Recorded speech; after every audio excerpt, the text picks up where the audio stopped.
They say calculating how much they're going to make on the card issuance, on the card maintenance, deduction from using the ATM and everything. Yeah. It's good money for the banks. No matter how much they give us, how much do we have? That's 400 million. And one of their staff said he has calculated over 500 million that the bank will make. And you think they're not scared of investing in football? They are not that they're scared. It's corruption. That executive director you are talking about that's supposed to give an answer. That face of Nollywood actress that they are talking about. The money will not go to that lady. Maybe 20-30% will just go to her pocket.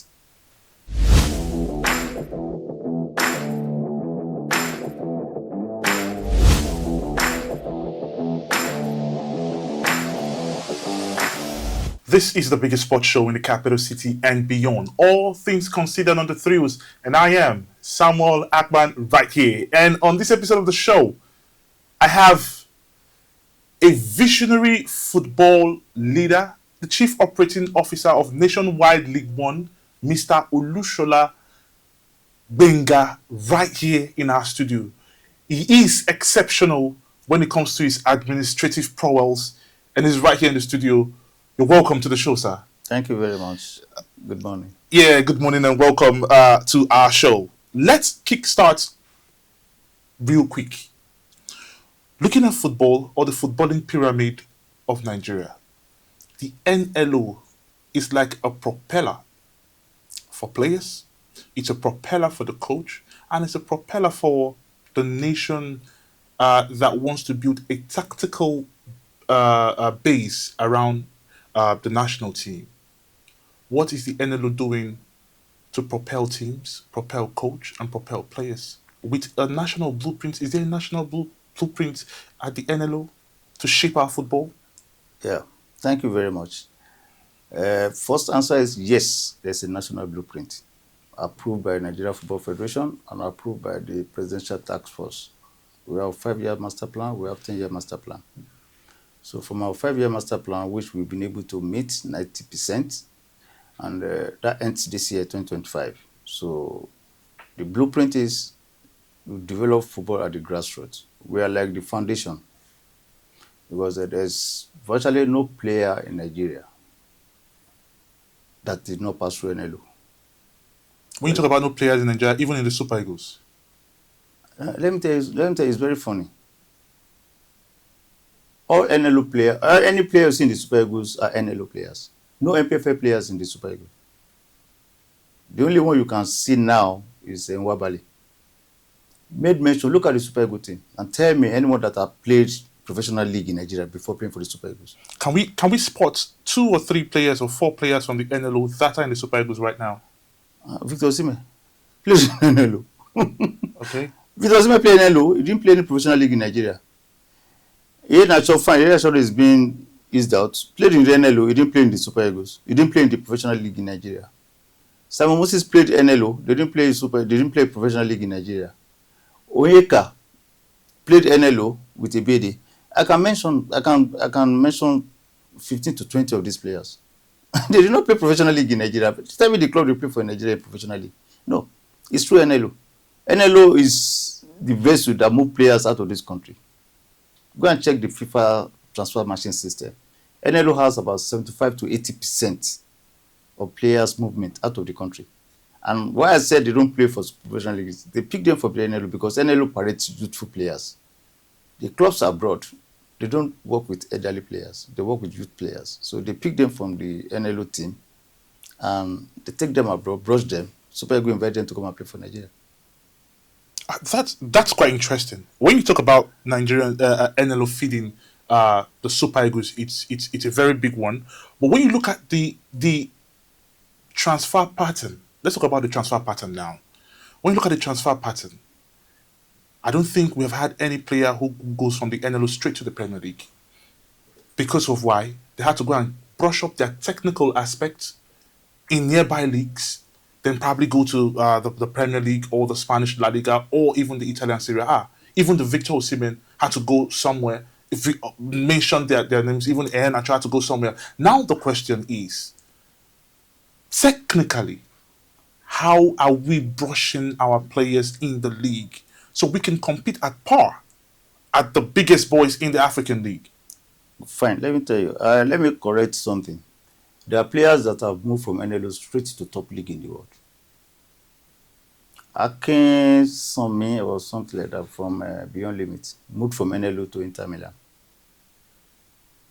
I can show you with an evidence a player from NLO that has been invited to Chelsea.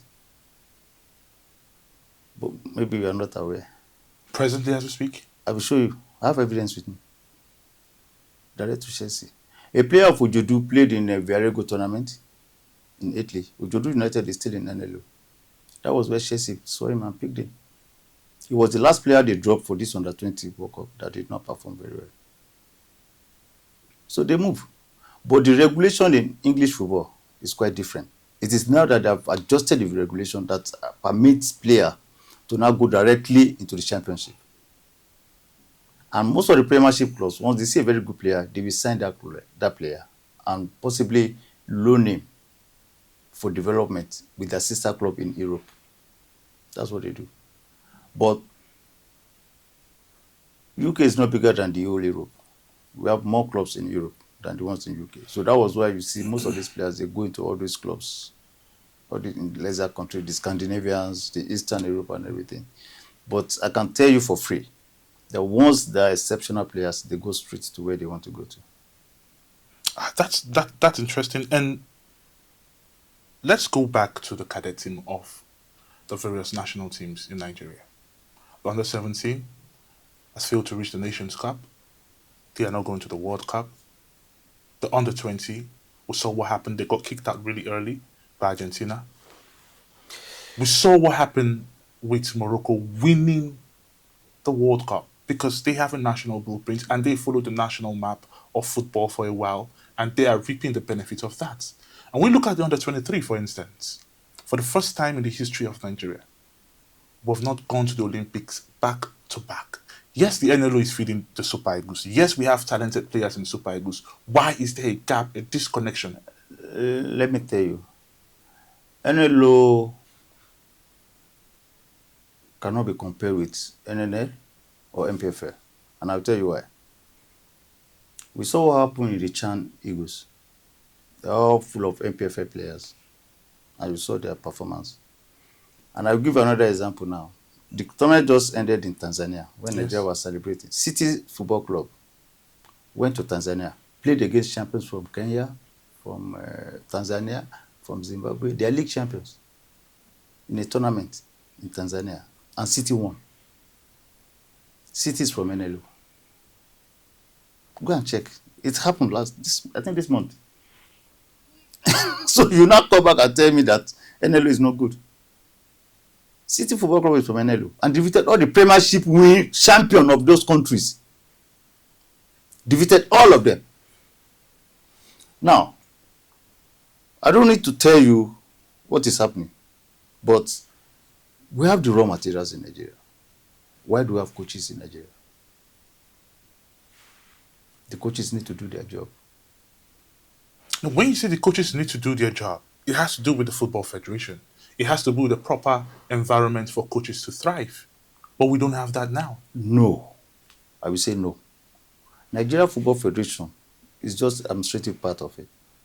The NFF will not go to the field or go to scouting ground to go and pick players. But they can set the path for every other persons to Nigeria follow. Football Federation don't give players to coaches. They only tell the coach, you have been engaged for this job.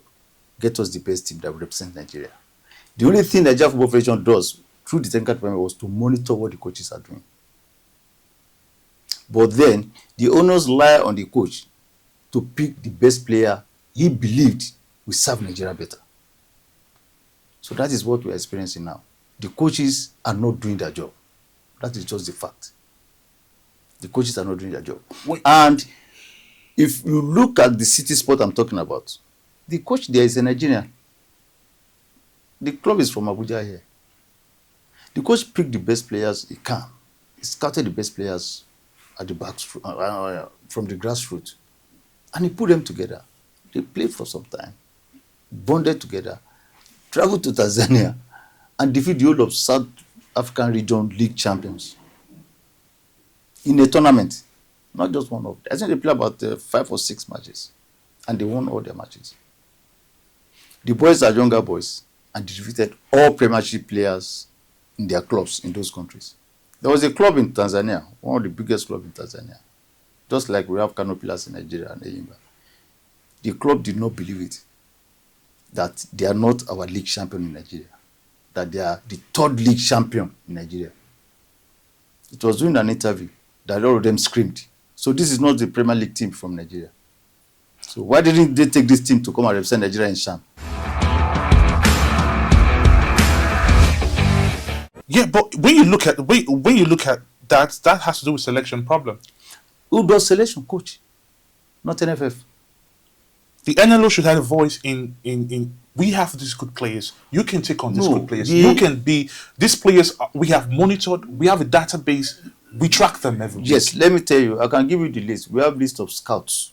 NLO appointed scouts during our league matches. Please pick players for us. Once we have this list, we usually forward them to the technical department. But the owners now rely on the coach to accept or reject. So is there a disconnect? There's no disconnect. It's just the issue of decision making. The head coach has the right to pick the players he wants. The NFL president will not tell him he must use this player. No. If an NFL president tells him use this player and he failed, then the president has no right to sack such coach. So the president, the Nigerian Football Federation sacked those coaches because they gave them every freedom, every liberty to go and pick players and succeed for Nigeria. And if you don't do well, then you leave the scene. That was why the federation is always bold to say, okay, Mr. Coach, can you please leave? Let another person come and have a trial. Now, if you were to be an administrative arm of NFF, and all of this is happening to our cadet team, what would be that one thing you would do to revamp the under 17, the under 20, and the under 23, looking at the pool of talent that we have, but lacking that technical expertise? Yeah. It's very simple. We have some private academies in the country that groom players of 13, 14, 15, 16, 17. Though we are not operating it the way it should be, but we can tell you that there are players that are underage in such academies.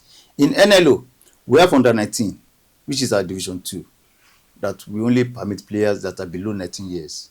If you look at that league, you see players of age of 15, 16, 17 playing in that league.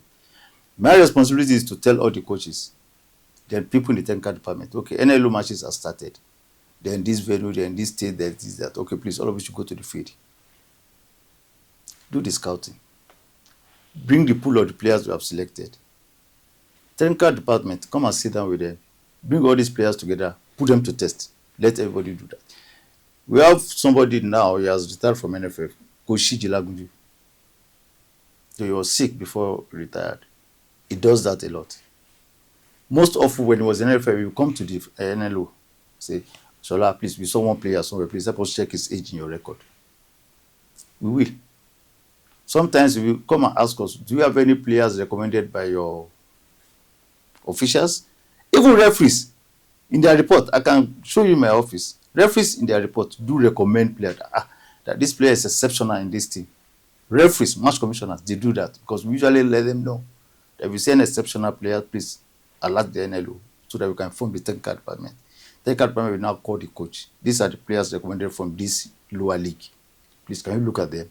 That's quite interesting because looking at the fact that we need our league to be standard, we need our league to be at that level, probably of South Africa or even the North African side, so that we can compete and have a football industry where we can nurture and even develop talent. Let's leave the national setup right now and come back to where I know you have your armory really stocked. I'm talking about the NLO. But when you look at the NLO and look at in June 2025, FWC had a protest sitting on the pitch of play because of poor officiating. We saw that in ABS. We saw that in a couple of games. We even saw a game being paused for over 5 minutes because they were protesting poor officiating of the game. And when you look at what you have reeled out, quite impressive. But on the pitch, it says something else. And for a fact, I think behind the scene, we're talking about how you were streaming your games live. If you stream your games live and we have poor officiating, is that not a big dent to all the efforts that you're putting in place? Absolutely. On the issue of the referees, we cannot continue to blame them because we need to take the fault that one, how do we train our referees? Who are the people do we allow to join referees in Nigeria? These referees are amateur referees. They are not yet professional referees. So we need to take our referees to be professionals. So we can jail any referee that messed up. So those are the issues. In England, they have a set of professional referees. They don't go beyond that number, except if they do substitution by elimination. And if you perform below par, they drop you. So nobody will want to drop from that level. So, and once you mess up as a professional referee, there are implications. So you go and face the music. If referee need to go to jail, let them go to jail for corruption. It's as simple as ABC. All right, that's amazing. We want to wrap up the show now because we want to look at the Nigeria League holistically. When do we get to that level where we can win the CAF Champions League? When do we get to that level where Mamelodi Sundowns will not come to Nigeria and spank us real bad 5-1 and make a mockery of our football and say, come back to our home and we're going to spank you again? When do we get to that level? And what do we need to do right to get to that level? One, we must get professionals to manage our leagues. Professionals should manage our leagues. We should have decision makers in the league, people that cannot be cowed in taking decisions. See, football is one of the simplest events to manage because there are rules. There are no actions by any football club, player, officials that are not in our rules. But are we implementing the rules? Before you implement any rules, somebody will come and meet you, please don't do this for them now. This one, a governor will call you, this one will call you. So how are we going to grow? How do you expect us to grow when the league operators cannot take decisions that can correct the shenanigans in the league? There are occasions that you might want to take a decision, but then you want to tarry a while. But in NLO, our decisions are prompt. So we roll it out before anybody gets to know. So it's not difficult for you to tell the organization to reverse itself. Yes. For you to reverse yourself, you have to go higher and prove to them higher that that decision they took against you was not good enough. Then we will now present our evidences and the reason for taking such decision. So once we have the strong backing from Nigeria Football Federation, then you start correcting. That was in NLO. You hardly see any rancor in NLO with all the close playing in NLO compared to leagues that are few numbers, but there are series of rancors. And NLO is where people expected a lot of shenanigans to happen. But because of the way we are managing our people, you hardly see that happening. Yeah, because I really need to commend the NLO because we have had issues in the past of match fixing. It's no more. We've seen where teams get spanked 12-0, 13-0, 15-0. I think it's no more because how do you come into a football pitch and just concede 15 and 20 goals? That has been reduced to the purest minimum. That is quite interesting. Thank you. But funding the NLO, we've seen great strides by the NLO. We've seen great things being done by the NLO. How do you get your funding? Because it looks like there's where you go plug money and you just come pump it into the NLO. So where do you get the money from? Thank you very much. There's no money yet in NLO. And you just have to allow me to explain to you. Okay. Now, clubs do pay registration fees in NLO and participation fees. Those are the monies we manage. Then we get funds from Nigeria Football Federation. They do support the league. Though not enough, they expected the league to go and source for funds. But let me give you two scenarios, and I'll leave you with the answer. NLO, we have over 500 football clubs spread across the country. There's no state that doesn't have NLO club. Some states have as high as 50, 60 clubs. And you approach a commercial bank that are always sourcing for customers on the street. And that's okay. Mr. Bank Manager, I can give you 25,000 individual accounts. And I can give you 500 corporate accounts. You ask a question, who are you? Where are you coming from? Yeah. Look at my document. Look at the data I have. We take them to our back end. They saw all the data of all these players. The question they now ask, are you sure that these players will use our bank? I gave them an answer that none of them could respond. I said, one, for every individual account, you use an ATM card. They said yes. Now, we in NLO, we use you player license every year. And the identification for players every year. So we make this ATM card to be 3-in-1. It will be ATM to withdraw money and pay for services. It will be the identification because their pictures will be embossed on it. I have a sample in my phone, I can show you. It will be the player's license. We expect these players to have bank accounts somewhere else with other banks, apart from them we are talking to. Though some of them I have with the same bank. But then that ATM that has 3-in-1 will be more valuable to you than every other card that is just for payment services, because that one too can pay for services. Because that card is your identity, it will always be with you. So if you need to pay anything, it's that card that you first of all bring out. If anybody asks you a question, it's that card that you bring out. If you need to play in the league, it's that card that will identify you as a player in the league. So they agreed that yes, they accept and they agree that they will be using the card regularly.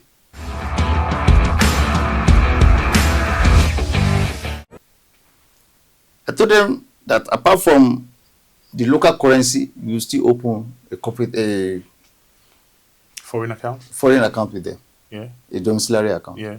Then I said, what is the full domiciliary account for? And I showed them an evidence that 80% of the players playing here, they end up in Europe. So if you start with them with a domiciliary account, number one, you are triggering them to ensure that they go to Europe and collect that dollar and be paying to that account. So it is not when they go there that you start struggling. Now most of these players, they send money home. So they already have a domiciliary account. They have a local account. And that was the way Barclays Bank started. Go and check the history of Barclays Bank. If you go to their website, you see Barclays Bank and football. That's the first thing you see. It was football that made Barclays Bank. Wow. I just don't want to go into the history, but it was Yes. football that made them. So we now approach banks. We told them all this, and their regional managers, branch managers, they are so happy.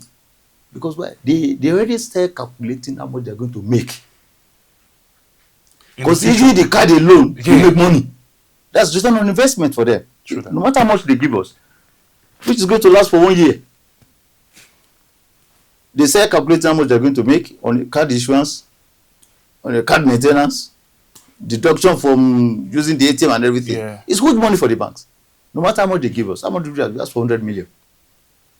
And one of their staff said he has calculated over 500 million that the bank will make. Everything got to the decision maker. They said, we are sorry that you people came late. We have already spoken to a Nollywood actress. The money has been spent on making the Nollywood actress the face of the bank. You are shaking your head. Without no return on the investment. But from the one we are bringing, they are putting on the table to you, they are heavy return on investment. So how do we answer that? The second one is this. We approach the telecommunication company. I won't mention names of the company. We approach the telecommunication company. Okay, we can give you 100,000 CUG. CUG is like using an intercom in the hotel. You don't pay any money. So if you approach any telecommunication company that, okay, we want to give you 100,000 CUG, that this 100,000 cards you'll be paying 1,000 monthly to use the CUG. They said, how will I get 100,000? I said, I have 25,000 players with me. I will give each player 4 SIM card. One to himself, one to his mom, one to his dad, one to his girlfriend or brother or sister that they talk to every time. So once they pay that 1,000 on each of the SIM number, they talk for free for a whole month on 1,000 naira. They folded their hand. They are looking at me like this. I said, yes. They agreed. Give us right fee now. Let us give you all this business to go and do. Do you know what they said? They said, we have our own entertainment show. We are using it for an artist to come and play for us. And you think they're not scared of investing in football? They are not. They're scared. It's corruption. That executive director we are talking about that's supposed to give an answer. That face of Nollywood actress that they are talking about. The money will not go to that lady. Maybe 20-30% will just go to her pocket. Do you now understand what I'm telling you? Yeah, now I get it. So it's ridiculous in our society. I beg bold to say it. So how do we correct all of this? But we will correct it, or we will still correct it. But we will pray that one day we'll get somebody that will be up there that will now say, no, we should put an end to this. And we're all praying to God that God should please come into their hearts. I'm telling you, do you know the one that baffled me most was this one with the banks. Do you know, let me tell you this. If you approach 100 football clubs in NLO today, 95% are private individual. And these private individuals, at least 60% of them will have their own private property, maybe landed property somewhere, because they're already looking at, okay, fine, and maybe in future I'll build my stadium here. I'll be training my boys. And we now told these banks, come. This is a big opportunity for you, a big commercial opportunity. Let them come with their land, the club owners. Let them bring the papers for their land, genuine paper for their land. Maybe one will have 5 acres, 6 acres, 10 acres. What you need to do is just give them a pitch, an hostel, and maybe a sport pavilion for the club. Dreamily land, invest on it, build shopping mall on it, build house estate on it, make your money, and go away. Do you understand? We told them all this because in my office, the only thing we do is we think every day, how can we make this thing better? What can we use to entice these people? If you're a bank manager and somebody is telling you all this, would you be happy to work with the same person? They're not collecting any money from you. The money is already there in your vault. Just invest it for 1 year and you make multiple of it. That's quite interesting. That's very interesting. I'm telling you. That's very interesting. But when you want to look at in Naira and Kobo, how much is it to run the NLO in a year? Or how much investment does the NLO need in Naira and Kobo? Fine, it depends. See, in running a football club, it's either you are doing it as a businessman, or you are doing it as a politician, or as an NGO. If you are running as a businessman, you know you have to invest heavily. If you are running it as a politician, it's only when it's close to election that, oh yeah, go and buy jersey, go and buy ball, oh yeah, go and start playing, let people see my name everywhere. If you are running it as an NGO, it's only when you feel that you have event that you should start looking for what to do to put them together. But as a businessman, you get all these benefits. So if you are operating as a businessman, you have to spend money. Number one, you need to make the players comfortable because you'll be taking them as amateur. If you are taking players as amateur, you need to take care of their accommodation, take care of their feeding, take care of their health. You might not pay them salary, but you can give them those allowances. The allowances you are giving them, maybe small money to barb their hair, to buy toothpaste, to possibly buy airtime to talk to their parents. That's the FIFA definition of amateur. They are not supposed to be on salary because they are not on contract. So those are the little money you will spend, but it depends on the scale you want to put it. I can give you an example of somebody like Chochile Olise, the owner of FC Ebede. He's been there for over 3 decades. There's no Super Eagles in the last 10, 15 years that I can remember, even 20 years. There's no Super Eagles team lined up that FC Ebede don't have a player since the days of Obafemi Martins till tomorrow. Paulo Nachu was from there. FC Ebede is still an amateur club till tomorrow. Frank Oyeka from there. There are many. Go to Ebede and see what he's doing now. He already has a football college. He has 2 stadiums that he has built for himself, training the boys. He has an hostel where the boys are staying. And he's doing what I've just listed. Give them accommodation, give them feeding, give them medicals. And lastly, insure them in case of any emergency. So once you invest on that, that cannot be quantified because it depends on the accommodation you are going to provide, how comfortable it is. On the feeding, are you following the sports nutrition, or you are just feeding them to make sure? I was coming there before they give them only akpu and exactly. Something happens to them. So yes. I was coming you need to know that you are using the sport nutritionist. Yeah, you understand, to give them the right food, because some players might be very, very good, but they need special meals to develop. You understand, man? And Yeah. that was what happened to our former under 17 player Osondu. That was shot, believe under 16, giving him food to grow taller, but it was expanding.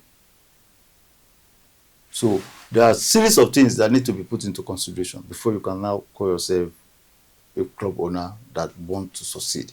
But as a politician, once the noise has come around the election period, maybe for 2, 3, 4, 5, 6 months, they don't do nothing again. Well, as an organization, how much do you need? As an NLO, if with the volume of clubs that we have, we will be looking towards 400 million, 500 million. Per year? Yes. To run the NLO professionally? Yes. To run it. Have you met your targets? We have not met a target because why? The economic situation in Nigeria is not suitable and convenient for most of these people to come in. And those that we fed that they have the money to come in, they are not coming in for the reasons best known to them. Wow. All right. Thank you very much, sir. You're welcome. It's been an amazing time with Mr. Shola right here. He is the Chief Operating Officer of the Nationwide League One in Abuja and beyond. Even globally, he has made so many revelations right here that from the NLO, we have players in Chelsea, we have players moving around Europe, and that's quite interesting. This is All Things Considered. Like I usually say, you can get all our episodes on our YouTube page on parseconnews.ng. You can go on all our social media platforms on Facebook, on TikTok, on Telegram, on LinkedIn, on even Snapchat. Everywhere we are there. Just type Parsecon News and you will get us there. Like, subscribe, and share. I am Akman Samuel, and I'll be right back on the next episode of The Thrills. Don't go nowhere.